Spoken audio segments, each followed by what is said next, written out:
ನಮಸ್ಕಾರ ವೀಕ್ಷಕರೇ, ನಾನು ನಿಮ್ಮ ಗಿರಿಧರ್ ಭಟ್. ನೋಡಿ, ಶುಭ ಸುದ್ದಿ ಯಾವಾಗಲೂ ಶುಭ ಫಲವನ್ನು ಒಂದು ರೀತಿಯಲ್ಲಿ ಮನಸ್ಸಿಗೆ ಆಹ್ಲಾದಕರವಾದಂಥ ಆನಂದಮಯವಾದಂಥ ಒಂದು ವಾತಾವರಣವನ್ನು ತರಿಸುತ್ತೆ. ಬರೀ ಬದುಕಿನಲ್ಲಿ ಜಂಜಾಟ, ಗೋಳಾಟ, ಕಾಡಾಟ, ಕಿರಿಕಿರಿ, ಒಂದು ರೀತಿಯಲ್ಲಿ ಮನಸ್ಥಿತಿ ಮನಃಶಾಂತಿ ಇಲ್ಲದೆ ಮನುಷ್ಯ ಒಂದು ಬೇರೆ ರೀತಿಯಾದಂಥ ವರ್ತನೆಗಳನ್ನು ತೋರಿಸ್ತಾ ಇರ್ತಾನೆ.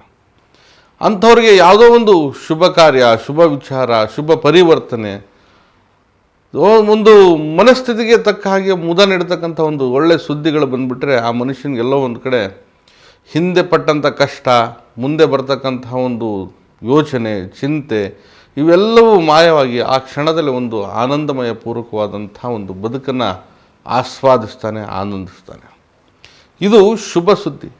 ನೀವೊಂದು ಕೆಲಸ ಕಾರ್ಯ ಮಾಡ್ತಾ ಇರ್ತೀರ, ಯಾವುದೋ ಒಂದು ಜಾಬ್ಗೆ ಇಂಟರ್ವ್ಯೂ ಕೊಟ್ಟಿದ್ದರೂ ಕೂಡ ಅಲ್ಲಿ ನಿಮಗೆ ಸುದ್ದಿ ಬಂದಿರಲ್ಲ. ಅದು ಶುಭವಾಗಿ ಬರಬೇಕನ್ನುವಂಥ ಒಂದು ಆಸೆ, ಆಕಾಂಕ್ಷೆ ನಿಮ್ಮಲ್ಲಿ ಸಹಜವಾಗಿ ಇರುತ್ತೆ.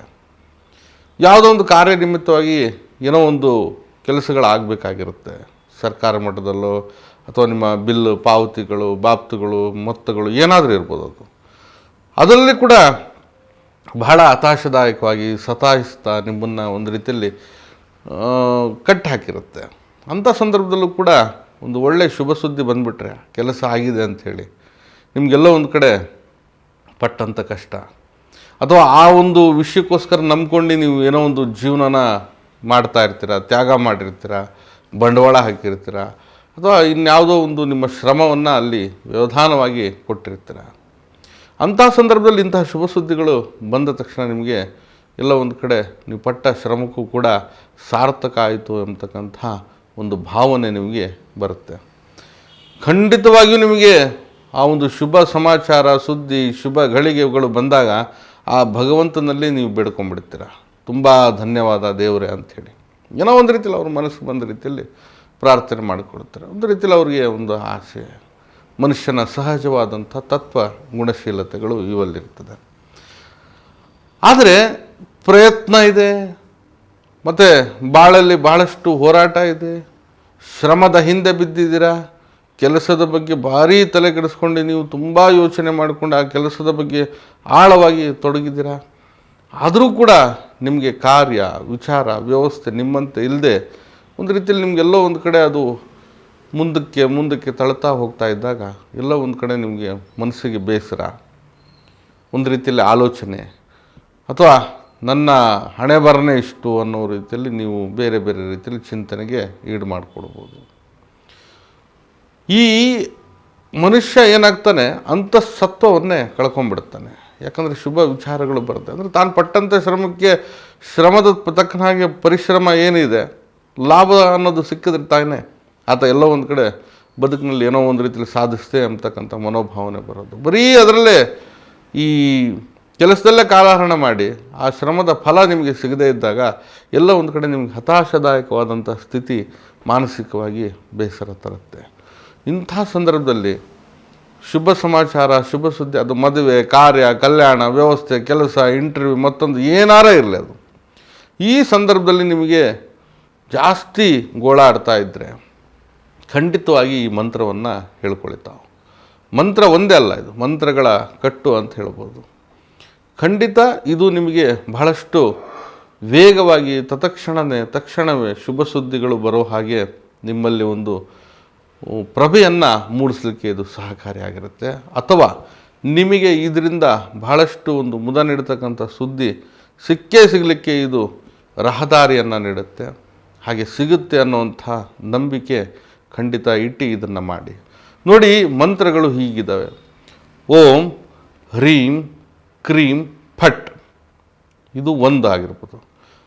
ಅಥವಾ ಓಂ ಏಂ ಹ್ರೀಂ ಕ್ಲೀಂ ಚಾಮುಂಡಾಯ ವಿಚ್ಚೆ, ಈ ಮಂತ್ರ ನಿಮಗೂ ಕೂಡ ಗೊತ್ತಿರ್ಬೋದು. ಇದು ಕೂಡ ಶುಭ ಸುದ್ದಿಗಳಿಗೆ ಬಹಳ ವಿಶೇಷವಾಗಿ ಫಲದಾಯಕವಾಗಿದೆ. ಇದನ್ನು ಬಿಟ್ಟರೆ ಓಂ ಮಹಾಕಾಳಿ, ಮಹಾಲಕ್ಷ್ಮಿ, ಮಹಾಸರಸ್ವತಿ ನಮಃ, ಇದು ಒಂದು.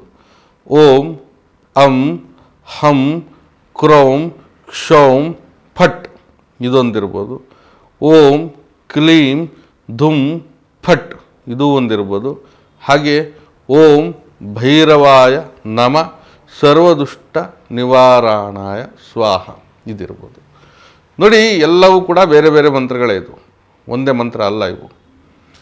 ಇದರಲ್ಲಿ ನಿಮಗೆ ಯಾವ್ದು ಸಾಧ್ಯ ಆಗುತ್ತೆ ಅದನ್ನು ಪಠಿಸ್ಬೋದು. ನೀವು 11 ಬಾರಿನೋ 21 108 ಒಂದು ಸಲಿನೋ 1008 ಬಾರಿ ನಿಮಗೆ ಬಿಟ್ಟಿದ್ದಾವೆಲ್ಲ ಪಠಿಸ್ಬೋದು. ಅಥವಾ ಇಷ್ಟೂ ಮಂತ್ರಗಳನ್ನು ಕೂಡ ನೀವು ಹೇಳ್ಕೊಳ್ಬೋದು. ಒಂದು 5-10 ನಿಮಿಷ ಎಲ್ಲರ ಕೂತ್ಕೊಂಡು ಸಮಯವನ್ನು ವಿನಿಯೋಗಿಸ್ಬಿಟ್ಟು ಶುಚಿರ್ಭೂತರಾಗಿ ಈ ಮಂತ್ರವನ್ನು ಹೇಳ್ಕೊಡ್ಬೋದು. ಖಂಡಿತವಾಗಿ ನಿಮಗೆ ಶುಭ ಫಲಿತಾಂಶ, ಶುಭ ಸುದ್ದಿ, ಶುಭ ವಿಚಾರ ತಕ್ಷಣವೇ ಈಡೇರ್ತಕ್ಕಂಥ ಒಂದು ಪ್ರಭಾವಳಿಗೆ ನೀವು ಒಂದು ಸಾಕ್ಷಿಭೂತರಾಗಿರ್ತೀರ. ಅಂಥ ಮಟ್ಟಿಗೆ ಇದು ನಿಮಗೆ ಅನುಕೂಲ ಮಾಡ್ತಕ್ಕಂಥ ಒಂದು ಮಂತ್ರಗಳ ಕಟ್ಟು ಅಥವಾ ದಿವ್ಯ ಮಂತ್ರಗಳಿವು. ಖಂಡಿತ ಮಾಡಿ. ಯಾರಿಂದನೋ ದೀಕ್ಷೆ ತೊಗೊಂಡು ಹೇಳಬೇಕು ಅಥವಾ ಮತ್ತೊಂದು ಏನೋ ಶ್ರದ್ಧೆ ಭಕ್ತಿ ಮೈಲಿಗೆ ತೊಗೊಂಡು ಮಾಡಬೇಕು. ಶುಚಿರ್ಭೂತರಾಗಿ ಮಾಡಿ ಸಾಕು. ಭಗವಂತನ ನಂಬಿಕೆ ಇಟ್ಟು ಮಾಡಿ ಸಾಕು. ಅದನ್ನು ಬಿಟ್ಟು ಇಂಥದ್ದೇ ನಿಯಮ, ಇಂಥದ್ದೇ ಏನೋ ಮಾಡಬೇಕು ಅನ್ನೋದಲ್ಲ. ನಿಮ್ಮ ತತ್ಕ್ಷಣದ ವಿಚಾರಕ್ಕೆ ಕಾರ್ಯಕಲಾಪಗಳಲ್ಲಿ ಜಯ ಪ್ರಬಲವಾಗಿ ಸಿಗಬೇಕು. ಹಾಗೆ ಆ ಜಯ ಅಥವಾ ನಿಮ್ಮ ಒಂದು ಪ್ರಯೋಗಶೀಲತೆ ಕೆಲಸ ಕಾರ್ಯಗಳಲ್ಲಿ ನಿಮಗೆ ಶುಭ ಪರಿವರ್ತನೆ ಗೋಚರ ಆಗಬೇಕು. ಎಲ್ಲ ಒಂದು ಕಡೆ ವ್ಯಕ್ತಿ ಇಂಟರ್ವ್ಯೂ ಅಟೆಂಡ್ ಮಾಡಿದ್ದಾನೆ, ನೀವು ಸೆಲೆಕ್ಷನ್ ಆಗಿದೆಯಪ್ಪ ಅಂತ ಹೇಳಿ ಒಂದು ಮಾತು ಬರುತ್ತಲ್ಲ, ಅಥವಾ ಅವ್ರು ಕಳಿಸ್ತಾರಲ್ಲ ರಿಪ್ಲೈ, ಅದು ನಿಮಗೆ ಒಂದು ರೀತಿಯಲ್ಲಿ ಶುಭ ಕೊಡುತ್ತೆ. ಎಲ್ಲೋ ಹೋಗ್ಬಿಟ್ಟು ಹೆಣ್ಣು ನೋಡ್ಕೊಂಬಂದಿರ್ತಾರೆ, ಮದುವೆಗೆ ಅವ್ರು ಒಪ್ಕೊಂಡಿದ್ದಾರೆ ಅಂದರೆ ಅವ್ರಿಗೂ ಒಂದು ರೀತಿಯಲ್ಲಿ ಮನಸ್ಸಿಗೆ ಸಮಾಧಾನ ಆಗುತ್ತೆ. ಅಥವಾ ಏನಾರು ಕೆಲಸ ಇರಲಿ, ಇಂಥದ್ದೇ ಅಂತದಲ್ಲ, ಮನುಷ್ಯ 1000 ಕೆಲಸ ಮಾಡ್ತಾನೆ, 1000 ವಿಚಾರಗಳಿರ್ತದೆ. ಬೇರೆ ಪ್ರತಿಯೊಬ್ಬನೂ ಕೂಡ ಬೇರೆ ಬೇರೆ ಆಲೋಚನೆ ಕೆಲಸ ಕಾರ್ಯದಲ್ಲಿ ತೊಡಕೊಂಡಿರ್ತಾನೆ. ಇಂಥ ಸಂದರ್ಭದಲ್ಲಿ ಈ ಒಂದು ದಿವ್ಯ ಮಂತ್ರಗಳು ನಿಮಗೆ ಸತಾಯಿಸ್ತಾ ಇದ್ದರೆ, ಬಹಳಷ್ಟು ಕಿರಿಕಿರಿ ಕೊಡ್ತಾ ಇದ್ದರೆ ಕಾರ್ಯಗಳಲ್ಲಿ, ಖಂಡಿತವಾಗಿ ನಿಮಗೆ ಪರಿಹಾರವನ್ನು ಕೊಡುತ್ತೆ. ಮಾಡಿ. ಶುಭ ಸುದ್ದಿ, ಶುಭ ಫಲ, ಶುಭ ವಿಚಾರಗಳು ನಿಮಗೆ ಶೀಘ್ರಾತಿ ಶೀಘ್ರವಾಗಿ ಸಿಗಲಿ ಎಂಬುದರ ಒಂದು ಆಶಯದೊಂದಿಗೆ ನಾನು ಈ ಒಂದು ಮಾಹಿತಿಯನ್ನು ತಿಳಿಸ್ತಾ ಇದ್ದೀನಿ. ಖಂಡಿತ ಶುಭವಾಗಲಿ. ನಾನು ನಿಮ್ಮ ಗಿರಿಧರ್ ಭಟ್. ನಮ್ಮ ಕಚೇರಿ ಅಥವಾ ಮನೆ ಬಂದು ಜ್ಞಾನಭಾರತಿ ಯೂನಿವರ್ಸಿಟಿ ಕ್ವಾರ್ಟರ್ಸ್ ಸರ್ಕಲ್ ಬೆಂಗಳೂರಲ್ಲಿದೆ. ಬರೋರು ಮೊದಲೇ ಸಮಯವನ್ನು ನಿಗದಿಪಡಿಸ್ಕೊಂಡು ಬನ್ನಿ. ನಿಮಗೆ ಬರಲಿಕ್ಕೆ ಸಾಧ್ಯ ಆಗೋದಿಲ್ಲ, ದೂರದಲ್ಲಿರ್ತೀರ, ಅಥವಾ ನಿಮಗೆ ಯಾವುದೋ ಒಂದು ರೀತಿಯಲ್ಲಿ ಸಮಸ್ಯೆಗಳಿರ್ತವೆ ಅನ್ನೋವಂಥ ವಿಚಾರಗಳಿದ್ದಾಗ ಈ ಕೆಳಗಡೆ ಕಾಣ್ತಾ ಇರ್ತಕ್ಕಂಥ ನಂಬರ್ಗೆ ಕರೆ ಮಾಡ್ಬೋದು. ಹಾಗೆ ನೀವು ಪೂರ್ಣವಾದಂಥ ಅದರ ಬಗ್ಗೆ ಮಾಹಿತಿ ಸಮಾಲೋಚನೆ ಕೂಡ ಮಾಡಿ ಅದರ ಬಗ್ಗೆ ತಿಳ್ಕೊಳ್ಬೋದಾಗಿದೆ. ಮತ್ತು ಈ ವಾಹಿನಿ ಮುಖಾಂತರ ಕೆಲವೊಂದು ಮಾಹಿತಿಗಳನ್ನು ನಾನು ಆಗಿಂದಾಗಿ ತಿಳಿಸ್ತಾ ಇರ್ತೀನಿ. ಆದರೂ ಕೂಡ ನಿಮ್ಮಲ್ಲಿ ಕೆಲವೊಂದು ವೈಯಕ್ತಿಕ ಸಮಸ್ಯೆಗಳಿದ್ದಾಗ ಅಥವಾ ಅದರ ಬಗ್ಗೆ ಕೇಳಬೇಕು ಎಂಬುದಾಗಿದ್ದಾಗ ನೀವು ಕಮೆಂಟ್ನಲ್ಲಾದರೂ ಅಥವಾ ವಾಟ್ಸಪ್ನಲ್ಲಾದರೂ ತಿಳಿಸಿ. ಅದರ ಬಗ್ಗೆ ನನಗೆ ಗೊತ್ತಿದ್ದರೆ ತಿಳಿಸುವಂಥ ಖಂಡಿತ ಪ್ರಯತ್ನ ಮಾಡ್ತೀನಿ. ಯಾವುದೇ ಒಂದು ವಿಷಯಗಳಿರಲಿ, ತೋಚಿದ್ರೆ ಅಥವಾ ತಿಳಿದಿದ್ದರೆ ತಿಳಿಸುವಂಥ ಪ್ರಯತ್ನ ನಿರಂತರವಾಗಿ ನಮ್ಮಿಂದ ಸಾಗುತ್ತೆ. ಖಂಡಿತ ನಿಮ್ಮ ಒಂದು ಜೀವನದಲ್ಲಿ ಶುಭ ಪರಿವರ್ತನೆ ಆಗಲಿ ಎಂಬುದರ ಒಂದು ಆಶಯ.